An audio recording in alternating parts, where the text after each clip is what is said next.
नमस्कार प्यारे विद्यार्थियों, केपी कॉलेज के इस डिजिटल प्लेटफॉर्म पर आप सभी का तहे दिल से स्वागत है, अभिवादन है, अभिनंदन है। हम बात कर रहे हैं संधि के विषय में, और संधि के अंतर्गत जो भेद है स्वर संधि वो हम पढ़ रहे हैं। और स्वर संधि के अंतर्गत आज हम बात करेंगे इसका जो पहला भेद है जिसका नाम है दीर्घ संधि, उसके विषय में। तो स्वर संधि के ऊपर हम चल रहे हैं।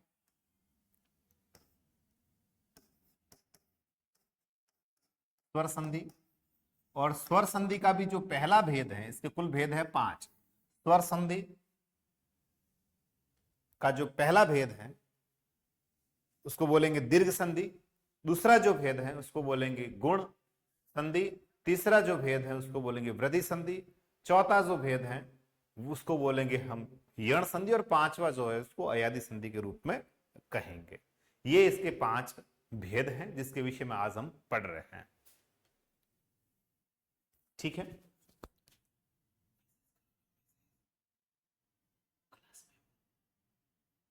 इसके 5 भेद हैं, और आज हम जो चर्चा करेंगे वो इसके पहले वाले जो भेद हैं। पहला जो भेद है जिसका नाम है दीर्घ संधि, उसके विषय। यानी जो दीर्घ संधि है वो क्या होती है। जैसा कि मैं पूर्व में मैंने बताया था और दोबारा से मैं बता रहा हूं कि स्वर है वो 11 है, और ये जो 11 स्वर है, जैसे अपने कहते हैं ना घर में बड़ा होता है, छोटा होता है, छोटा होता है, बड़ा होता है, उसी प्रकार से इन 11 में भी कोई छोटा है, कोई बड़ा है, कोई बड़ा है, कोई छोटा है। अभी जो छोटे बड़े की जो प्रवृत्ति है, इन्हीं कोई लघु ह्रस्व स्वर है ना, ह्रस्व स्वर या लघु स्वर कहेंगे। और जो बड़ा है, लघु का विलोम क्या होता है दीर्घ, इसको दीर्घ स्वर कहेंगे। ठीक है,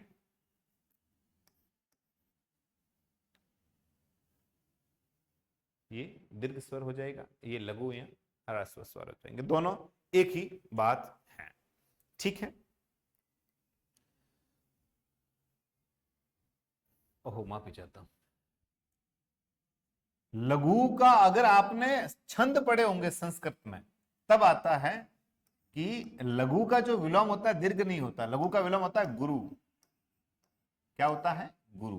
गुरु का अर्थ बड़ा होता है, गुरु का अर्थ बड़ा होता है ना। लघु और गुरु मात्रा लगती थी, ये माता राज भान स लगम, है ना। तो इसको बोलते थे लघु, इसको बोलते थे गुरु।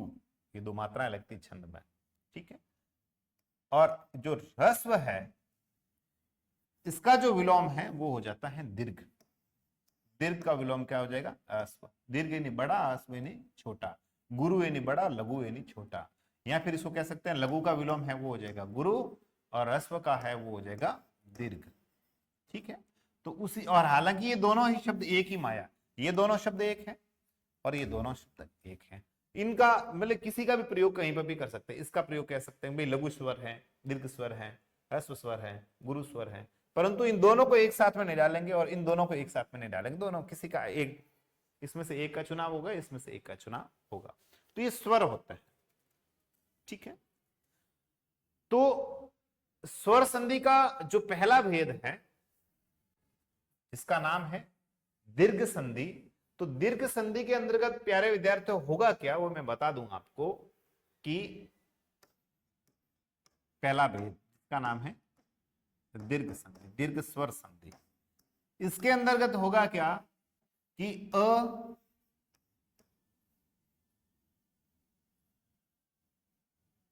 ई और उ, ये जो 3 है वो अपने ही कबीले के, जिसको बोलेंगे सजातीय, अपने ही जाति के, अपने ही जैसे जो स्वर है उनके साथ में जुड़ेंगे। आ, अब समझाने के लिए बोल देता हूं बड़ी, और इधर बोल देता हूं बड़ा। इसको तो मैं कहूंगा लघु स्वर क्योंकि छोटे हैं। इसको कहूंगा गुरु स्वर परंतु जनरली पर्टिकुलर अपने दिमाग में ये फीड हो रखा है दीर्घ स्वर, तो ये समझा देता हूं। इनको दीर्घ कहेंगे, बड़ा कहेंगे, इनको छोटा कहेंगे, ये बोलते हैं ना अपन, छोटा ऊ बड़ा ऊ, छोटी बड़ी। तो संधि इस इतनों के बीच में होगी, यानी कुल 6 जनों के बीच में संधि होगी। ये जो है अपनी ही जाति का जो आ है, इनके बीच में जुड़ेगा। ये अपनी ही जाति की जो बड़ी बहन है इसकी, इसके साथ जुड़ेगी। ये अपनी जाति का, ये इसके साथ में जुड़ेगा। यानी ये जो लघु स्वर है वो इन दीर्घ स्वर में से अपनी ही जाति के अंदर जुड़ेंगे, सजाति जुड़ेंगे। यूं नहीं है कि अ है जो इसके अंदर जुड़ गया और दीर्घ संधि हुई, नहीं, अपनी ही जाति के साथ में जुड़ेंगे। यानी खेल केवल इन तीनों का इन तीनों के साथ में है, इसी को स्वर संधि, दीर्घ स्वर संधि कहेंगे। अब थोड़ा सा और गहनता से अगर चले तो कहने का मतलब यह है कि अ और अ, नहीं, थोड़ा सा रुकिए। यानी दीर्घ संधि के अंतर्गत होगा क्या कि भले ये इसके साथ में जुड़े या ये इसके साथ में जुड़े, होगा बड़ा ही। दीर्घ का अर्थ ही क्या होता है? बड़ा। यानी जो मात्रा छोटी हो गई है, यहां छोटी थी, यहां छोटी होगी, परंतु वो मात्रा अब इसके साथ में योजक होते ही, संधि होते ही वो बड़ी हो जाएगी। कैसे हो जाएगी? वो मात्रा है यथावत रूप से बड़ी हो जाएगी। दीर्घ का मतलब ही बड़ा, यानी जो छोटी मात्राएं थी वो भी बड़ी बन जाएगी संधि होते ही। ठीक है, यानी जो लघु स्वर थे भले वो लघु लघु हुए, फिर भी वो दीर्घ हो जाएंगे, बड़े हो जाएंगे। अर्थात मेरे कहने का अर्थ यह है कि अ और अ जुड़ने पर भी आ ही होगा। अ और आ अगर जुड़ गए तो भी आ ही होगा।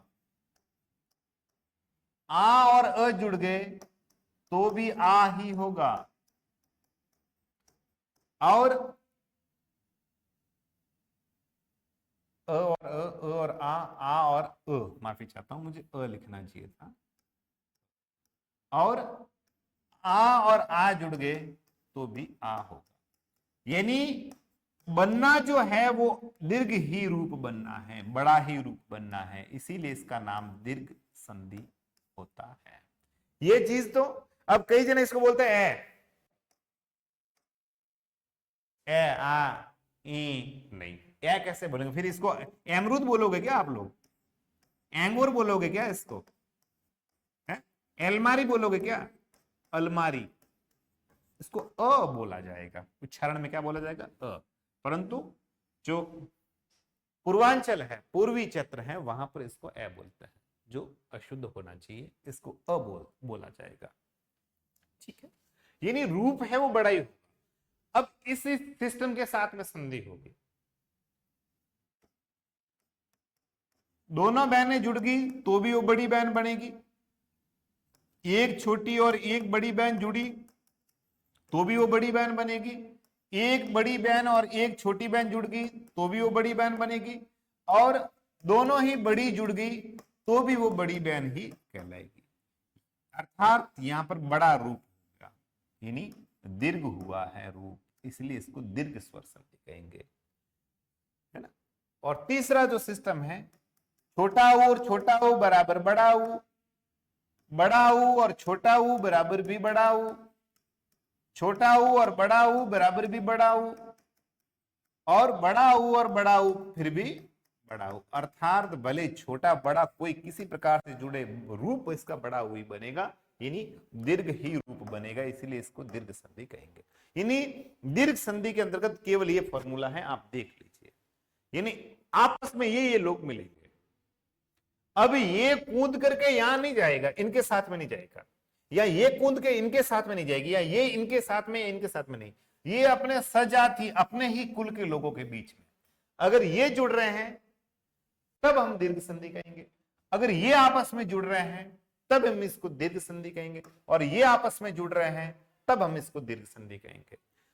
अगर ये और ये जुड़ गया तो इसको दीर्घ नहीं कहेंगे, या ये और ये जुड़ गया तो इसको दीर्घ नहीं कहेंगे, या केवल अपनी ही श्रेणी के अंतर्गत ये जुड़ेंगे। 4 प्रकार से तो दीर्घ संधि है।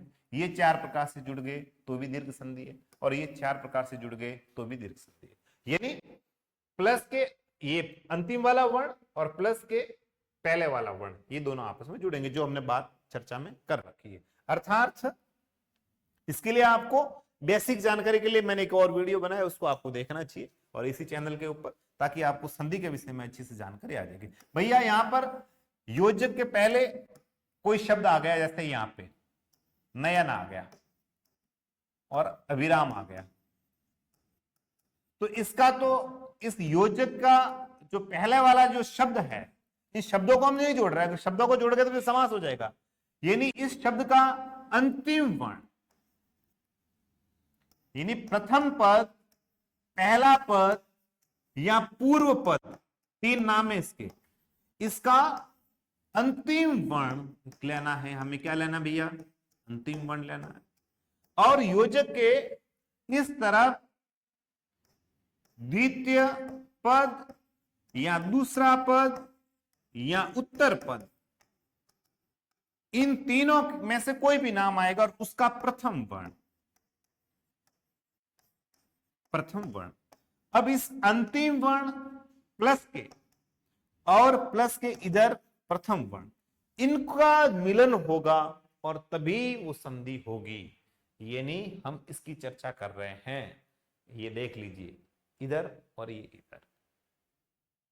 इसके लिए आपको बेसिक वीडियो बनाए, उसको देखना ही पड़ेगा।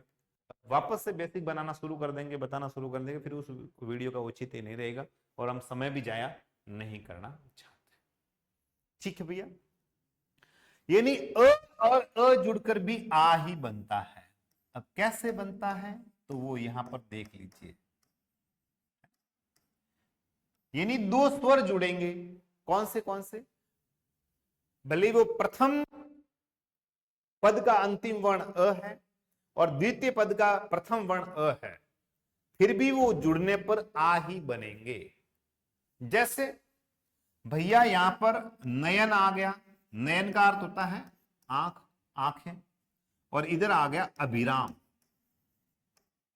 अभिराम का मतलब होता है सुंदर लगना, और अविराम का मतलब होता है बिना ठहरे, तो विराम यानी ठहरना।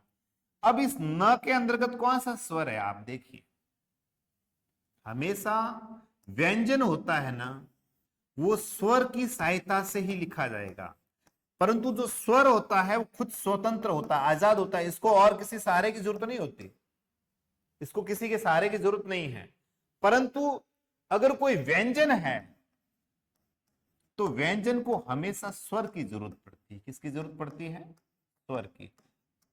व्यंजन के अंतर्गत स्वर मौजूद होगा। अगर व्यंजन के अंतर्गत स्वर मौजूद नहीं है तो उसको हलंत व्यंजन कहेंगे, परंतु व्यंजन नहीं कहेंगे। अगर दंपति है, इसका मतलब दंपति में पति और पत्नी दोनों ही है, और पति और पत्नी दोनों में से कोई एक नहीं है तो उसको दंपति नहीं कहेंगे, उसको दंपति नहीं कहेंगे। यानी कि स्वर होते हैं वो आजाद होते हैं, उनको किसी और के सहारे की आवश्यकता नहीं होती। ये जो स्वर होते हैं वो स्वतंत्र होते हैं। कैसे होते हैं? स्वतंत्र। इनका तंत्र होता है वो खुद के हिस्से ही होता है। परंतु जो भैया व्यंजन होते हैं ना, ये आश्रित होते हैं। आश्रित का मतलब सहारा लेने की इनको आदत होती है, और ये सहारा किनका लेंगे? स्वर का सहारा लेंगे। यानी प्रत्येक व्यंजन के अंतर्गत स्वर है वो शामिल होता है। अगर स्वर शामिल नहीं है, इसका मतलब वो हलंत व्यंजन है, व्यंजन पूरा नहीं है ना? जैसे इस प्रकार से भविष्यत काल, भविष्यत, यानी ये त है यहाँ पे पूरा नहीं है, आधा है, और ये यह भ है वो पूरा है, हलंत नहीं है। अगर हलंत होता तो वो आधा होता। अब आप कहेंगे कि सब ये आगे लगा कर क्यों समझा रहे? इसको मतलब एक समझाने के लिए बता रहा हूं। हालांकि हलंत प्रारंभ में नहीं लगता, हलंत है वो अंतिम में ही लगा जाता है। ठीक है, तो अब देखिए इस न के अंतर्गत भैया है वो अस्वर है। कौन सा स्वर है? अ। और पहला पद इसका कौन सा है? अंतिम वर्ण, क्योंकि लास्ट में न या न, लास्ट में तो नहीं है ना। और द्वितीय पद यानी दूसरा शब्द, इसका प्रथम व्यंजन, तो प्रथम व्यंजन प्रथम वर्ण, तो प्रथम वर्ण कौन सा है? अस्वर। और वर्णों के अंतर्गत दोनों ही शामिल हो सकते हैं, परस्पर दो वर्णों के मेल को संधि कहते हैं। वर्णों में दोनों ही आ सकते हैं, कौन से स्वर भी आ सकते हैं और व्यंजन भी आ सकते हैं। और ये जब बात इन दोनों को ही शामिल कर सकते हैं, और हम बात स्वर संधि की कर रहे हैं, तो इसका मतलब स्वर स्वर ही आपस में जुड़ेंगे। आई बात समझ में? अब भैया ये नियम कह रहा है कि इस अ को जोड़ेंगे, इस अ को जोड़ेंगे तब भी आ ही बनेगा। क्या बनेगा? आ। कैसे बनता है? यानी ये जो है अ और ये जो अ दोनों जोड़ेंगे तब बन जाएगा आ। क्या बन जाएगा? आ बन जाएगा। ठीक है, बना देते हैं। अब कोश दिमाग लगाइए, न, य, न और आ और भी, रा और म। तो इस स्वर है वो अकेले को थोड़ी छोड़ेंगे, ये जो स्वर है इसके अंतर्गत मिल जाएगा। तो न के अंदर आ मिलने से क्या बन गया? ना बन गया। क्या बन गया? ना। अब इसको वापस से लिखिए, नैना भी राम। यानी स्वर है वो स्वतंत्र रूप से मध्य में नहीं लिखा जाता, स्वर जैसे आ गया तो वो अगले वाले व्यंजन के साथ में जुड़ जाता है। तो यहां पर ये बन गया नैना भी राम। यानी अब जो ना है इसमें बेटा आ स्वर हुआ है। कौन सा स्वर है? आ स्वर। जबकि यहां पर जो न था इसके अंदर कौन सा स्वर था? अस्वर था। यानी ये अस्वर और अस्वर जुड़ने से आ स्वर बन गया और संधि बन गई नैना विराम, जो आंखों को बड़ा सुंदर लगे, जो आंखों को बड़ा सुंदर लगे। नैना अभिराम। आई बात समझ में? ये था यानी उसी बाती एक शब्द है चरण धन अमृत। अब इसमें बाकी को नहीं छेड़ना है।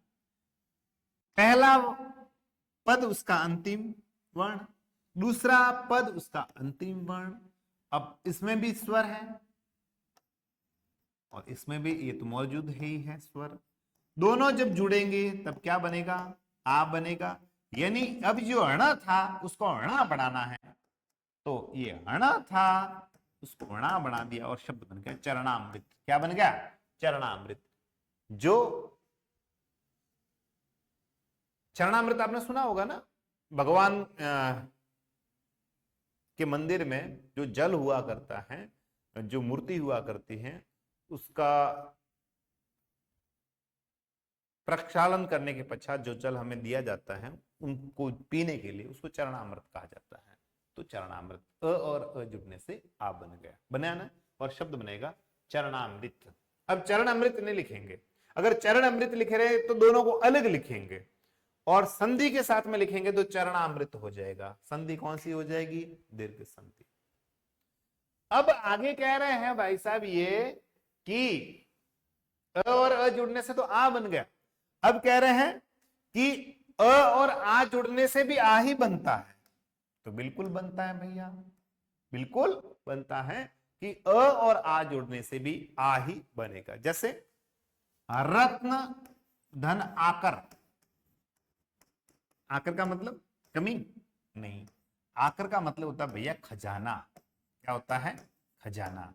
ठीक है, तो यहां पर अ है इसमें स्वर और इसमें आ स्वर है। किसमें? आकर में। अ और आ जुड़ने के बाद में भी क्या बनाना है भैया? आपको आ ही बनाना है। तो रत्न धन आकर बराबर क्या हो जाएगा? इसमें और इसमें जुड़ करके क्या बन जाएगा? दोनों जुड़ेंगे तब नीचे आ बन गया। भले यहाँ पे अ था और यहाँ आ था, फिर भी आ बनेगा। तब हो जाएगा ये जो आ है ना बेटा, ये इसके अंदर न में जाएगा, तब क्या बन जाएगा? ना। ये दोनों, और मैटर किनका है? इन दोनों का ही है, बाकी किसी से कोई लेना देना नहीं है, जो है वैसे वैसे लगेंगे। तब बन जाएगा रत्नाकर। क्या बन जाएगा? रत्नाकर। यानी रत्नों का खजाना जिसमें है उसको रत्नाकर कहेंगे। तो ऐसा कहते हैं कि देवता और राक्षसों ने जब समुद्र मंथन किया तब वहां पे रत्न निकले थे। तो इसीलिए समुद्र का पर्यायवाची है ये। किसका पर्यायवाची है? समुद्र का पर्यायवाची है रत्नाकर। समझ में आई बात? बना या नहीं बना? ठीक है ना, बना। उसी भांति एक शब्द है छात्र धन आवास, छात्र धन आवास, छात्र यानी लड़का और आवास यानी निवास, रहने का स्थान। तो इसमें अ है ना, त्र के अंतर्गत है, इसमें आ है। नियम क्या कहता है कि अ और आ जुड़ने से भी बनता तो आ ही है। तो भाई साहब यहां पर भी अपन क्या बनाएंगे, आ बनाएंगे, यानी इस त्र का हम त्रा कर देंगे, और ये आपस में जुड़ने से तो हुआ है, तो दोनों जुड़ गए, अब त्रा बन गया, तो बन गया छात्रावास। क्या बन गया भैया, छात्रावास। छात्रों के, बच्चों के, स्टूडेंट के रहने की जगह को छात्रावास कहते हैं। यहां तक बात क्लियर हो गई, समझ में आ गई होगी आपको। फिर ये कहते हैं आगे कि आ और अ जुड़ने से भी आ बनता है। क्या कहते हैं भैया कि आ और अ जुड़ने से भी आ ही बनता है, यानी प्रथम पद का अंतिम जो स्वर है भले वो आ है, और द्वितीय पद का प्रथम जो वर्ण अगर स्वर अ है, और दोनों ही जुड़ेंगे तब भी वो आ ही बनेंगे। जैसे अगर मैं बात करता हूं कि सेना, चैना नहीं, सेना धन अध्यक्ष, तो देख लीजिए यहां पर इसमें आ है ना में, और प्लस के इधर ये जो पहले नंबर पे आ रहा है इसमें अ है ना। ये जब बेटा दोनों जुड़ेंगे ना आपस में, तो केवल संधि इनमें हो रही है, पूरे में थोड़ी हो रही है संधि। संधि केवल इन वर्णों में हुआ करती है, पूरे शब्द में संधि नहीं होती। तो अब यहां दोनों ये जुड़ गए, तो दोनों ही जुड़ते ही आ बनेंगे। क्या बनेंगे, आ, यानी यहां पर हट जाएगा और आ हो जाएगा, और आ है वो इसमें चला गया तो ना, तो हो जाएगा सेनाध्यक्ष। क्या बन जाएगा, सेनाध्यक्ष। यहाँ पे आ बन गया ना, बना या नहीं बना, क्यों बना, क्योंकि इस अ और इस आ को जोड़ने से आ बन गया, ये आ बन गया और बन गया सेनाध्यक्ष। और फिर आगे और कहते हैं कि आ और आ जुड़ने से भी आ ही बनेगा। क्या, आ और आ जुड़ने से भी क्या बनेगा, आ ही बनेगा। यथा इन्हीं, जैसे महाधन आशय, महाधन आशय, आशय का मतलब होता है आपका प्रयोजन, मतलब। आज है इधर द्वितीय पद का पहला वर्ण, और प्रथम पद का अंतिम वर्ण आ है, हा में आ है ना, इधर भी आ है, तो ये दोनों जब जुड़ेंगे तब भी क्या ही बनेगा, आ ही बनेगा। तो ये हो जाएगा महाशय, दोनों जुड़ गए तब ये बनेगा महाशय। क्या बन गया, महाशय शब्द बन गया। महान है जो आशय, अगर समास के रूप से बात करें तो, वरना महाशय बन जाएगा। तो इस प्रकार से इनका निर्माण होगा। जैसे छोटी और छोटी बराबर बड़ी बन जाएगी, छोटी और, भाई इन्हीं का तो मैटर था, अ ई और उ, इसको तो निपटा दिया, अब इसकी बारी है। छोटी और छोटी, यानी लघु और लघु जुड़ने पर भी दीर्घ ही होगा और बड़ी बन जाएगी। छोटी और छोटी जुड़ने पर भी क्या बन जाएगी, बड़ी ही बन जाएगी। जैसे अभिधन इष्ट, अभिधन इष्ट, इसमें ई है ना, कौन सी वाली, छोटी, इसमें भी ई है, कौन सी वाली, छोटी।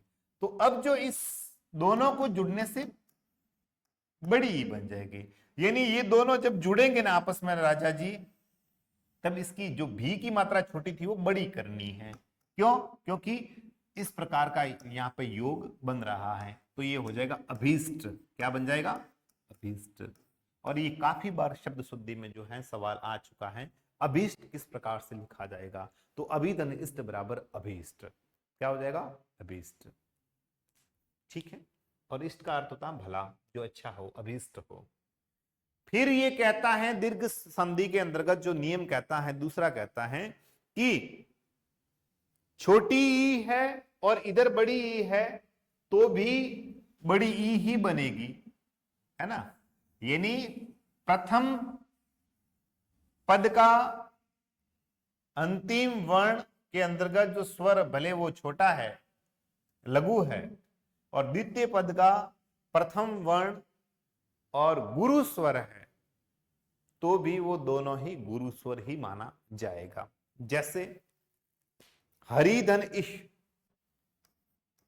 बेटा हरि में छोटी ई है ना, और इश में बड़ी ई है ना, तो छोटी और बड़ी ई दोनों जब जुड़ेगी तब भी क्या बनेगी, बड़ी ई तो बनेगी। यानी यहाँ पे मात्रा है वो इस प्रकार से लगेगी। तो शुद्ध शब्द हरीश इस प्रकार से लिखा जाता है, और काफी सारे बच्चे हरीश इस प्रकार से लिखते हैं जो अशुद्ध है।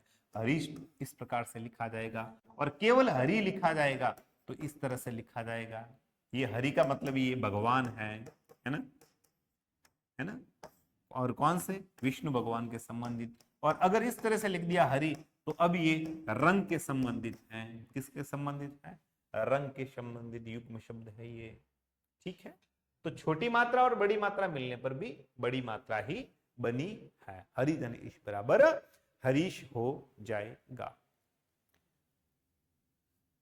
छोटी धन बड़ी मात्रा मिलने से हरीश हो जाए। माफी चाहता हूं, मैंने यहां पर कोई गड़बड़ तो नहीं की।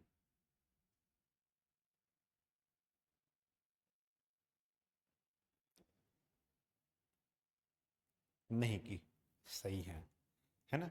जैसे अधि धन इक्षक, छोटी मात्रा ई की है ना, और इसमें ई की बड़ी मात्रा जुड़ गए, तब मात्रा कैसी करनी है, बड़ी करनी ई की, तो हो जाएगा अधीक्षक। क्या बन जाएगा, अधीक्षक। अधीक्षक काफी बार शब्द सूची में पूछा गया, शब्द शुद्धि में अधीक्षक कैसे लिखते हैं, तो अधीक्षक इस प्रकार से लिखा जाएगा। क्यों लिखा जाएगा, क्योंकि यहाँ पर स्वरों का आगम हो रहा है। स्वर संधि के अंतर्गत जो पहला भेद है दीर्घ संधि, उसका निर्माण हो रहा है। फिर नियम भैया आगे ये कह रहा है कि बड़ी ई है और इधर छोटी ई है। क्या है, इधर बड़ी ई है, इधर बड़ी ई है और इधर छोटी ई है, तो भी बड़ी ई का ही निर्माण होगा। तो भी किसका निर्माण होगा, बड़ी ई का ही निर्माण होगा। जैसे लक्ष्मी धन इच्छा, राइट, बड़ी ई की मात्रा है, इधर छोटी की मात्रा है, और दोनों जब जुड़ेगी तब बड़ी ई की मात्रा ही करनी है। तो स्वर होता है वो व्यंजन के साथ में चला जाता है, स्वतंत्र रूप से नहीं रहता।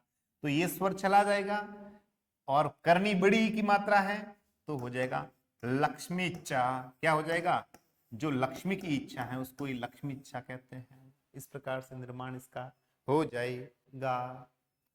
अगला कहते हैं कि बड़ी और बड़ी दोनों हैं, तो भी वो बड़ी ई ही बन जाएगी। तो भी वो क्या बन जाएगी, बड़ी ई ही बन जाएगी। तो देखते हैं इस प्रकार से बड़ी ई और बड़ी ई बराबर बड़ी ई बनती है। तो देखिए रजनी धन इश, रजनी इन रात्रि, और इश का मतलब होता है स्वामी। तो रजनी में बड़ी ई की मात्रा है, और इस स्वर में तो ई स्वर है, यहाँ पे बड़ा वाला है ना, गुरु है, तब ई स्वर है वो इसके अंदर का शामिल हो जाएगा।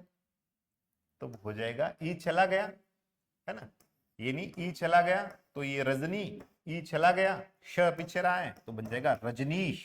क्या बन जाएगा, रजनीश, यानी रात्रि का स्वामी। और रात्रि का स्वामी किसको कहते हैं, रात का पति कौन है, तो रात का जो पति है वो है चंद्रमा। कौन है, चंद्रमा, और रजनीश है वो चंद्रमा को कहते हैं। तो इस प्रकार से इसका निर्माण होगा। ई अ ई, अब पीछे रहा उ, कौन रहा है, उ, यानी छोटा उ और छोटा उ मिलने से भी क्या बनेगा भैया, बड़ा उ ही बनेगा। क्या बनेगा, बड़ा उ का निर्माण ही होगा। जैसे भानुधन उदय, भानु का अर्थ होता है सूर्य, भानुधन उदय, तो क्या हो जाएगा, ये हो जाएगा भानुदय। क्यों हो जाएगा, यहाँ पर तो, और कई जने लिखते हैं यूं भानुदय, अरे नहीं होगा भैया, यहाँ पे संधि जब आप कर रहे हैं तब भानु की मात्रा बड़ी हो जाएगी। नियम कहता है कि छोटा ऊ है और छोटा ऊ है जैसे ही जुड़ेंगे तो बड़े ऊ की मात्रा हो गई। अब जैसे यहाँ पे योजक हो रहा है तो ऊ स्वर है वो अगले वाले के साथ में संधि कर दी, वो जुड़ गया, अपना अस्तित्व है उसके साथ में शामिल कर दिया, तो अब जो नु है वो बड़ा हो गया, ये और बन गया भानुदय। क्या बन गया? भानुदय, यानी सूर्य का उदय होना, सूर्य का उदय हो जाना।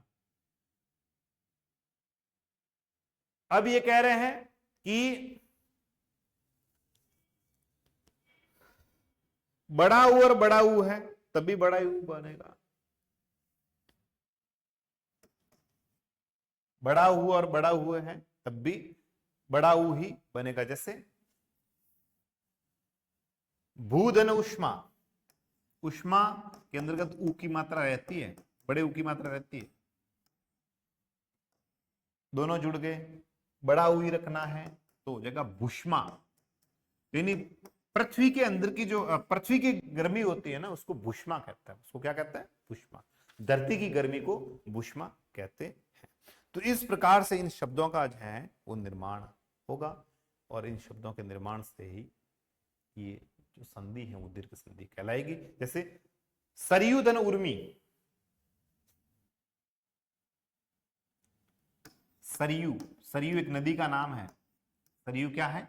नदी का नाम, जहां पर भगवान श्री रामचंद्र जी ने अपने जो वस्त्र हैं राजसी वस्त्र उतार करके वलकल वस्त्र धारण कर दिए थे और वहां से उन्होंने वनवास प्रारंभ किया था। और मैं सौभाग्यशाली हूं कि जब पिछले वर्ष महाकुंभ हुआ प्रयागराज में, जब मैं भी दर्शन लाभ करने गया तो वहां पे सरयू नदी की रज को मैंने आचमन किया, उसकी रज को मस्तिष्क पे लगाया कि ये पवित्र जो रज है, पवित्र जो मिट्टी है वो कितनी पवित्र है, उसके एक एक कण में राम राम बसता है।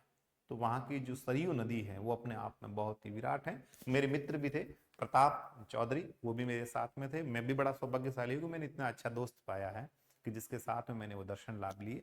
और अगर आप अपने आचार विचार की पवित्रता चाहते हैं तो ऐसे स्थानों पर जरूर जाएं जहां पर आपके जो इष्ट हैं, आपके जो जिनको आप मानते हैं, जिसमें आपकी आस्तिकता है, वहां पर आपका कल्याण हो, ऐसी जगहों पे आपका जाना चाहिए। तो सरयू उस नदी का नाम है, ठीक है। सरयू और उर्मी, उर्मी का मतलब होता है लहर, तरंग। तो बड़ी और बड़ी जुड़कर भी बड़ी बनेगी और ये हो जाएगा सरयू उर्मी, यानी सरयू नदी की तरंग को सरयू उर्मी कहेंगे। क्या कहेंगे? सरयू उर्मी, ठीक है।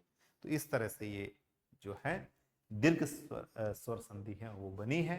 और दीर्घ स्वर संधि किस प्रकार से बनती है आप जरूर देखिए। और बहुत सारे उदाहरण हैं, मतलब उदाहरण का मतलब होता है कि जैसे होता है ना, सब मावो केड़ो मीठो फीको, मावो हकरो है तो को थोड़ा टेस्ट कराओ। टेस्ट का मतलब होता है किलो मावा आप ले रहे हैं, 1 केजी आप मावा ले रहे हैं, तो फिर यूं थोड़ी कोई आपको 1 केजी टेस्ट करवाएंगे, नहीं ना, उसमें छोटा सा पीस आपको टेस्ट करवाता है। हाँ हकरो, हाँ 1 नंबर है काको करो, 2 किला करो, 1 ममाड़े लेंजो ने 1 बहिरे लेंजो। उसी प्रकार से उदाहरण का मतलब ही होता है छोटा सा टेस्ट करवाना। तो यहाँ पर आपको विधिवत रूप से पूरा का पूरा इस दीर्घ संधि के बारे में ज्ञान करवाया है। आप भी प्रैक्टिस कीजिए, बहुत सारे ऑनलाइन आपको क्वेश्चन मिल जाएंगे, उन क्वेश्चन को सॉल्व कीजिए, आपको समझ में आ जाएगा कि दीर्घ संधि क्या है। उम्मीद करता हूं आज का ये वीडियो आपके लिए कारगर सिद्ध होगा और आप अच्छी तरह से बारीक तरीके से इस दीर्घ स्वर संधि के भेद को समझ पाए होंगे। फिलहाल आज के लिए इतना ही काफी। मैं भरत कुरान आप सभी से रहता हूं विदा। शुक्रिया, शब बखैर।